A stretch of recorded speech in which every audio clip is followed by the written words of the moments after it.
Marxism, socialism, communism.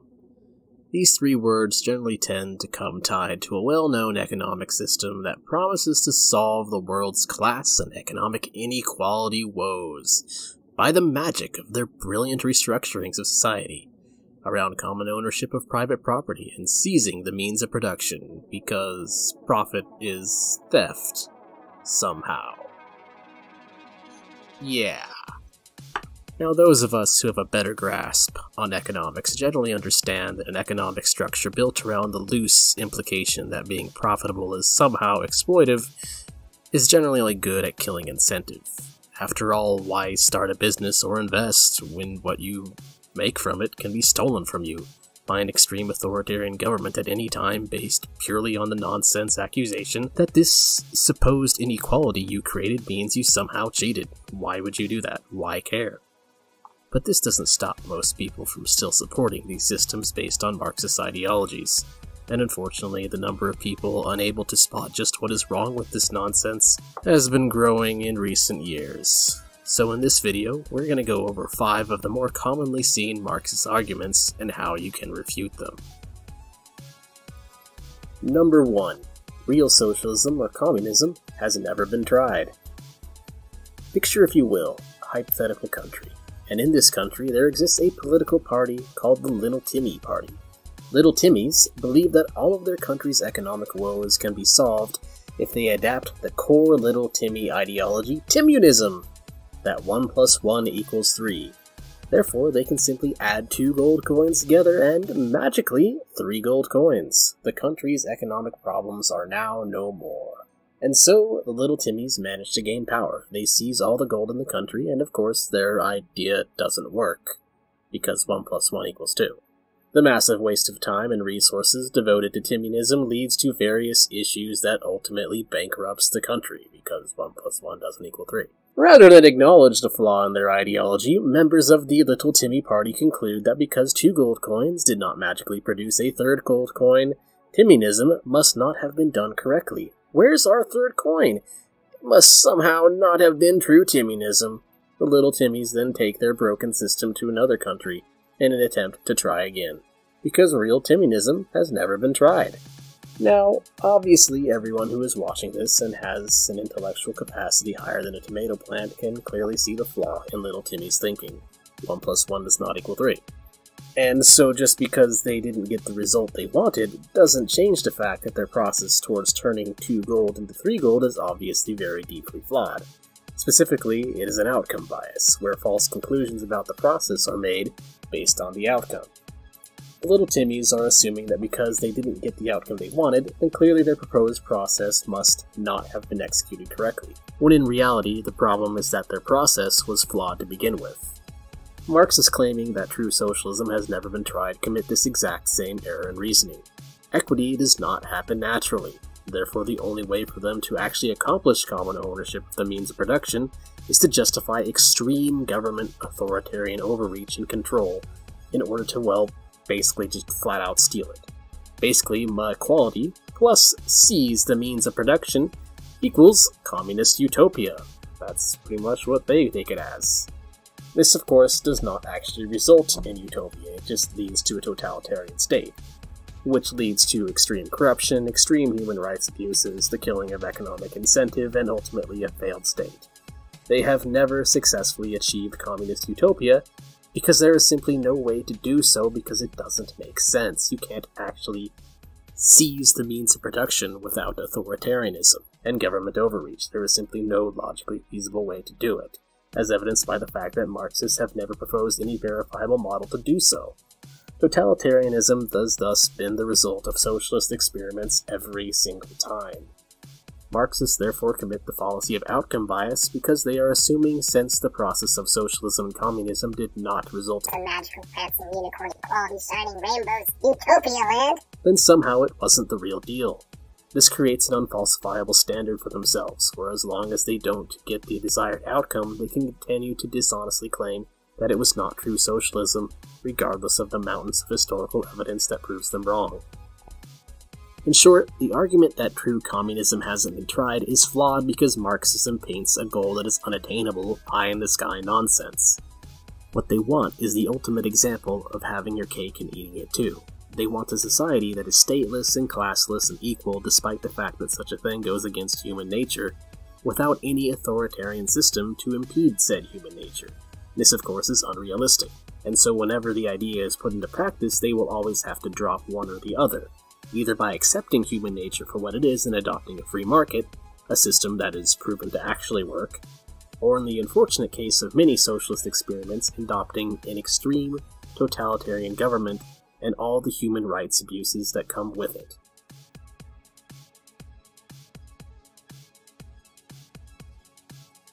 Number 2. Socialism and communism wasn't that bad.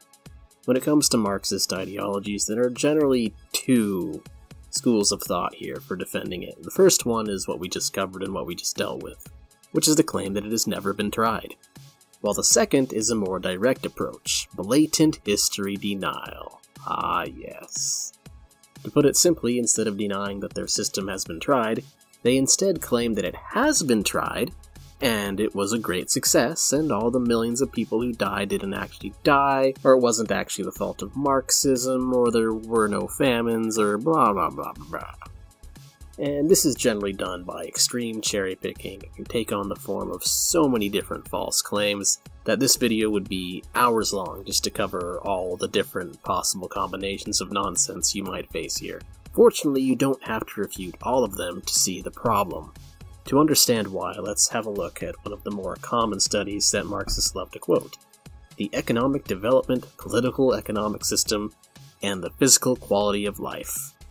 When Marxists quote this study, they will generally try to point out that every socialist country had better quality of life standards than so-called similar, in quotation marks, word similar there, capitalist countries. The problem with the study is that it's, well, completely biased, and you can see how it's biased when you look at the list of countries and the methods that used to determine which bracket of economic development each country fell into, as well as which system each one fell into.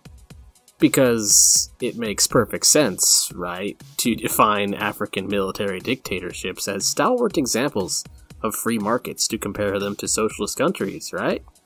And hey, look, there aren't any high development socialist countries, so that means we have no one to compare them to.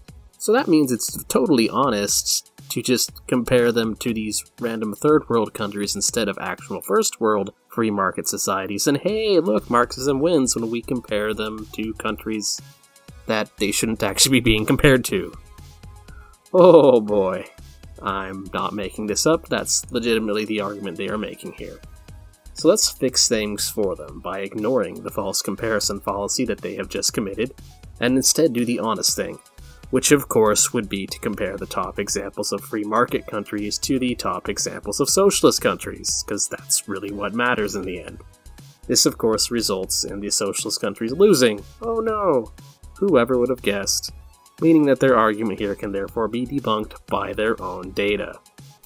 Another more honest study would be to look at the Hong Kong experiment, which allowed for a controlled study on the effects of capitalist free markets. From 1960 to 1996, the average income of Hong Kong skyrocketed from 28% of Britain to 137% of Britain, and of course leaving mainland communist China completely in the dust, despite similar culture and demographics of the area. The simple reality is, even the best examples of Marxist-based economic systems have never touched the level of human development and freedom that free markets have provided, and any attempts for them to say otherwise are really just intellectually dishonest mental gymnastics. And so all attempts to claim things on the lines of Stalin did nothing wrong, or that socialism was actually good, fall flat on this indisputable fact that none of these countries have ever done as well as the best free market countries and the best capitalist countries. It's just a simple fact. Marxists who try to cherry-pick ways to claim otherwise have time and time again been shown to be basing their claims on just flawed interpretation of data, or often just outright fabrications, or just studies that try to appear scientific despite not actually being so. And on that note, I should really end this section with an emphasis on this pseudo-scientific nature of Marxist claims. It is extremely common for Marxists to conduct a biased study that when examined critically and rationally ends up proving the exact opposite of what they initially claim it does.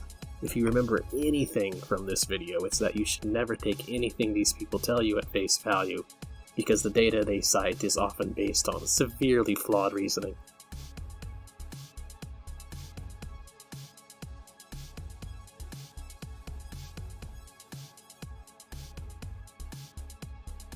Number 3. The race card. Everyone's favorite argument. Race baiting is a very common tactic that I am sure most people have likely seen someone engage in at one point in time.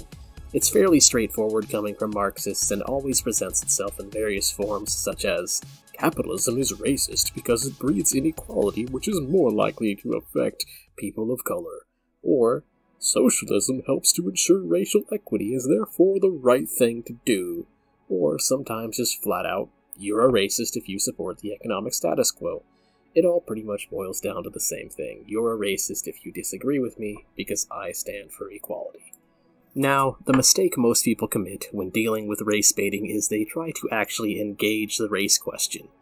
It can be very tempting to try and refute the idea that the free market is somehow racist or that Marxism somehow provides a solution to racial issues.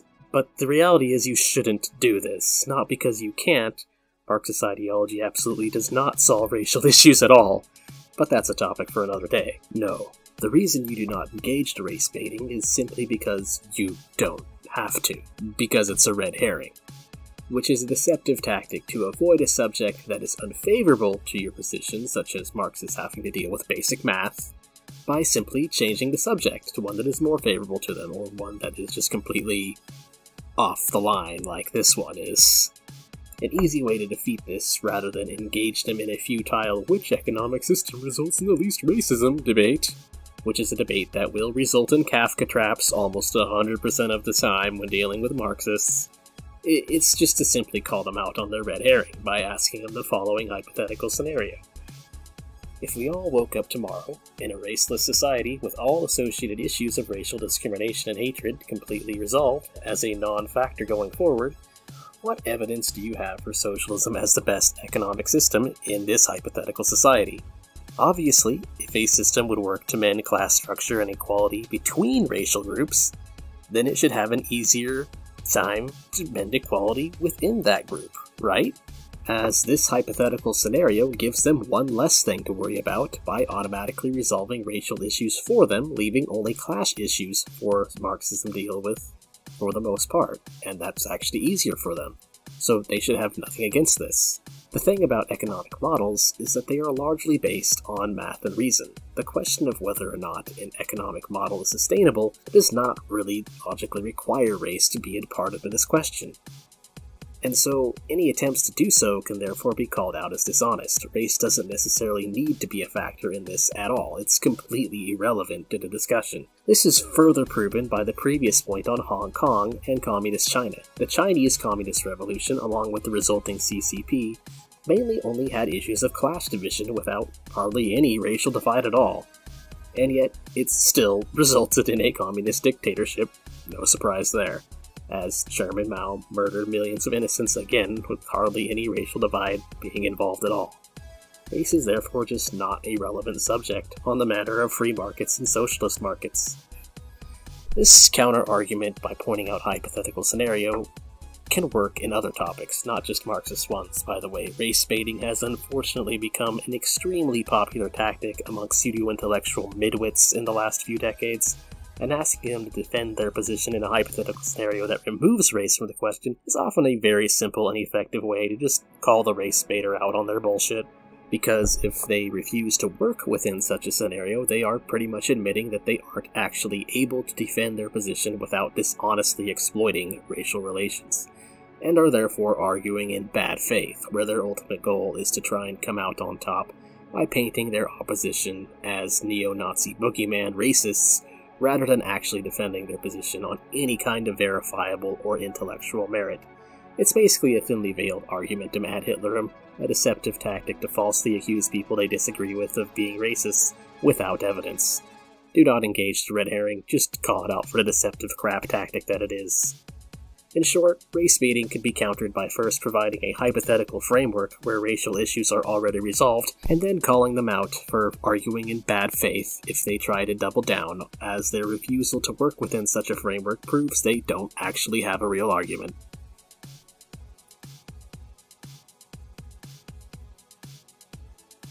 Number 4. Profit is theft.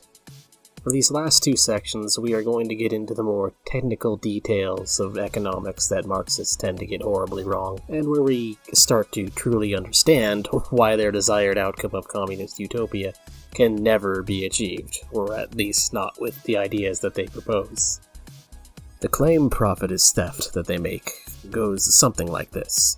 Say there is a burger joint that is comprised of a business owner, the boss, a cook, and various items, equipment, needed to make burgers. The boss spends $1,000 on his overhead for supplies to make the burgers. The burger joint then earns $3,000. Not bad, not great, whatever. And so the boss uses $1,000 to pay for the business operating costs, pays the cook $1,000, and then pockets $1,000 for himself. The next part of the argument is that the cook is the one who did all the labor to make the burgers. Therefore, by not paying him $2,000, the cook is not being paid the full value of his labor. Oh, how sad. And the owner is thus using the fact that he owns the means of production to exploit the chef, and only pay him a portion of what he is worth. This is capitalist exploitation, and thus theft. Now, there are numerous problems with this line of thinking. The first problem is that Karl Marx was a bit of an outdated economicist, even by the standards of his day. He often confused free market capitalism for mercantilism, two very different systems. We can observe this by going back to the chef and the owner. Ask yourself, what did the chef spend besides his time on making the burgers? The answer is, of course, zero. The cook thus profit $1,000 for his time invested, and the boss profit $1,000 for taking on the risk to run a business. They both made money here. So where is the theft here exactly? They both exchange their expertise for net plus. This is therefore a positive-sum game, not a zero-sum game. Nobody lost anything in this exchange. The argument here can thus just as easily be turned around and claim that the cook is stealing from the owner because the owner is not being paid the full value of his risk and investment, and it would make just as much, or just as little, depending on how you see it, sense.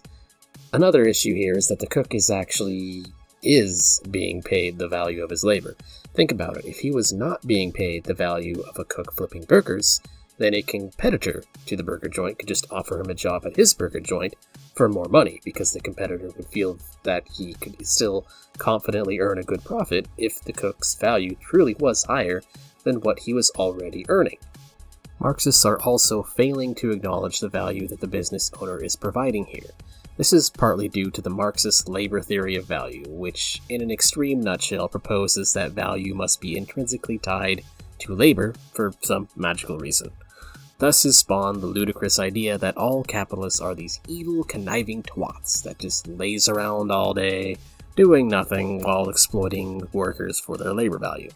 In reality, running a business requires serious risk and investment and careful logistical management of resources. Let's look at some facts. 99% of businesses in the United States are small businesses.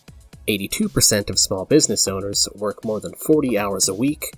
Common day-to-day duties of small business owners include financial strategy and planning, clerical work, customer relations and marketing, and much, much more. The idea that business owners are simply just doing nothing is therefore completely absurd. Now, the best way to understand what all this means is to just put yourself in the shoes of the chef, and then ask yourself the following questions. Are you willing to go into debt if the business fails? Are you willing to take unpaid time out of your day to negotiate with suppliers and all other management or clerical work that a business needs to run? Are you willing to work for free during months where the business doesn't earn enough to break even?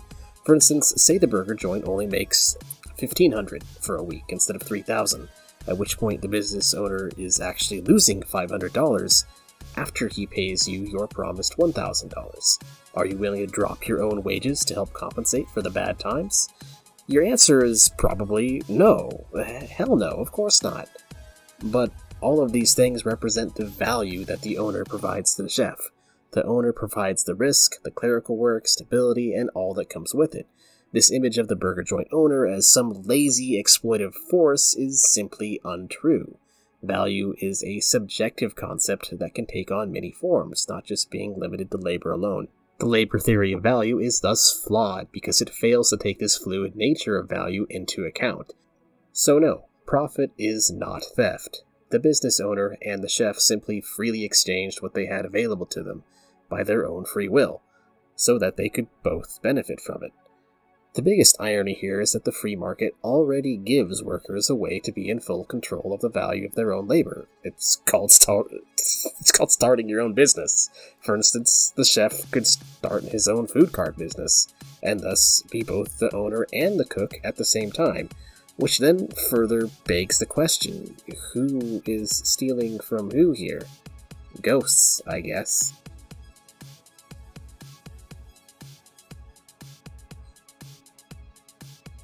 Number 5. Private property is exploitative.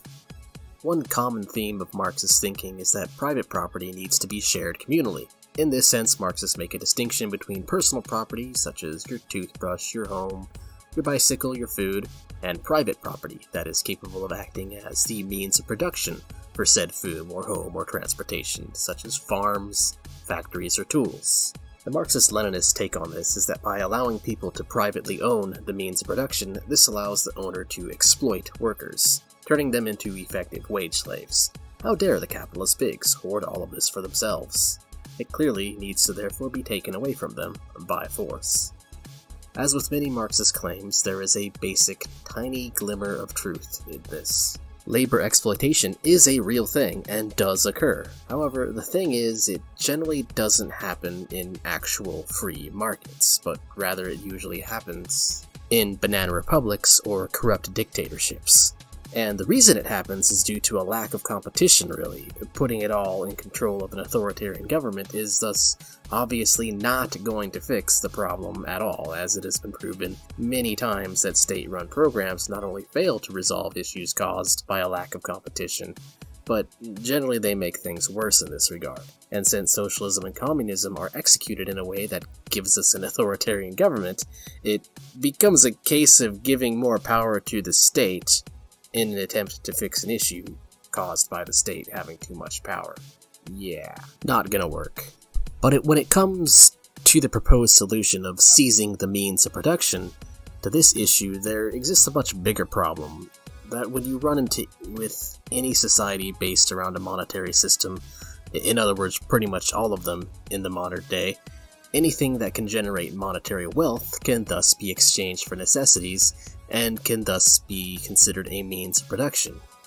In other words, quote, means of production, end quote, is a lot more subjective than it first seems. Take your bike, for example. Is it really personal property? Are you sure it's not a means of production there? Really sure?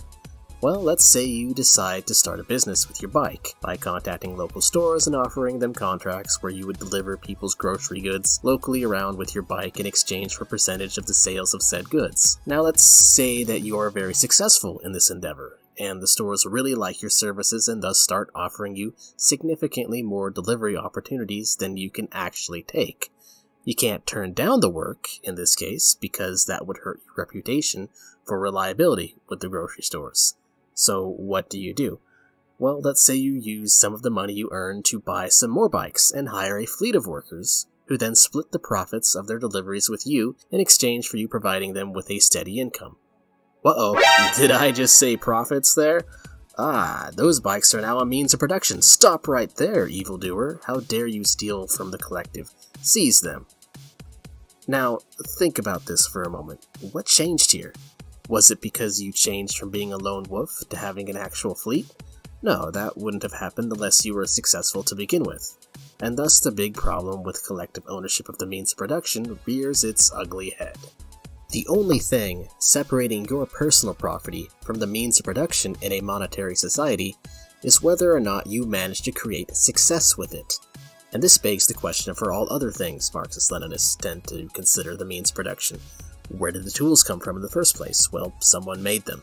Where did those factories come from? Well, someone built them. Where did farms come from? Well, someone cultivated the land. What separates your bicycle from the other bikes in our hypothetical grocery delivery business? You got up one day and decided to make something more out of what you had. You did something, and it worked out. You were successful, and the Marxist collective of peace and love hated you for it.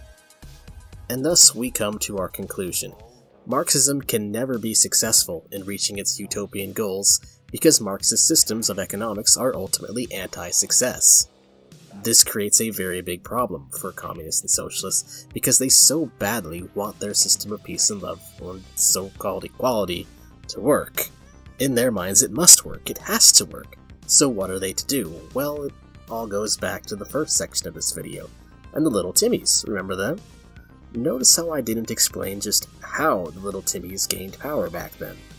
How did they get others to go along with such an insane idea?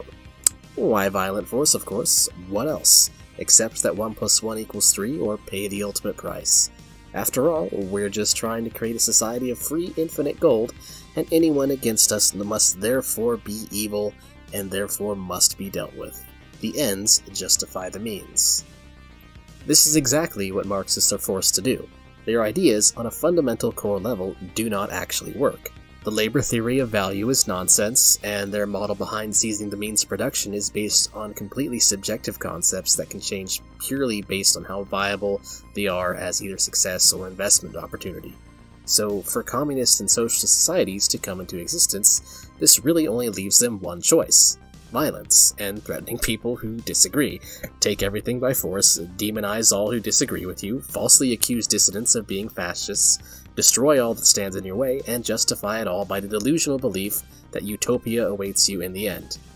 And then marvel at the authoritarian government you created standing tall, silencing dissidents and completely failing to uphold basic human rights, just like what is happening in Cuba as this video is being created.